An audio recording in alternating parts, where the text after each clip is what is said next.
what first stood out to me was the shadows, and I'm not quite sure how, um, I guess, purposeful this was, but they definitely did stick out. They sort of amplify the characters and their movements to me, especially, in those drone shots. I like how we go on a journey with them as they discover all the intricacies of the world around them and how they look at it with such wonder. I like how the story is told through an interpretive dance. This dance is very physical and intense, and I think that this physicality and intensity displays the extent of their experience as they're traveling through the world, as they're searching and finding things. That this dance is showing us how they're feeling about this, how they're responding, and what they're actually going through. So I think it was very creative. The beginning, and I see the movements, it gives me this feeling of being swept in this environment.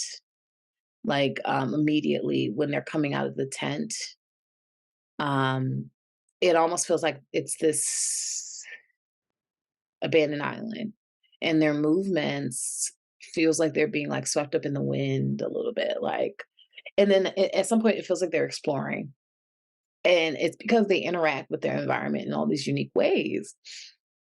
And so it gave me this exploratory abandoned island feeling, because of the location and because of the movement.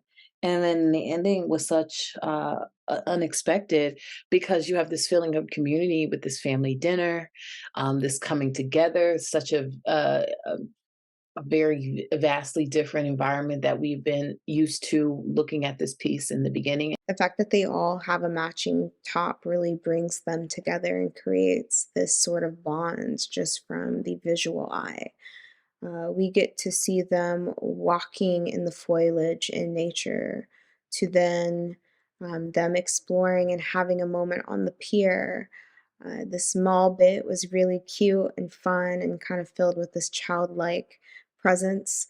Riding the rides in the mall and being in that tiny little car laughing, kind of being present in that moment to um, exploring the claw machine, so to speak.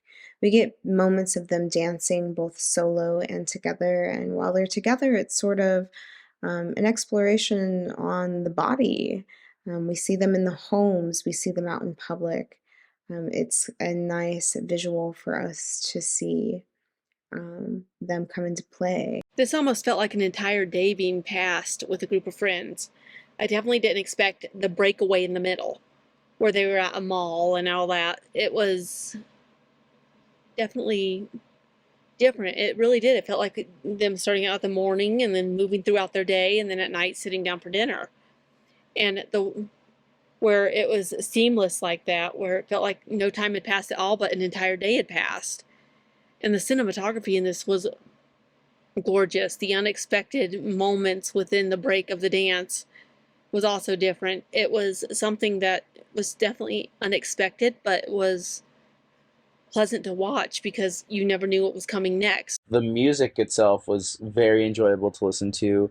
The accordion gave it this very much lighthearted, jovial tone.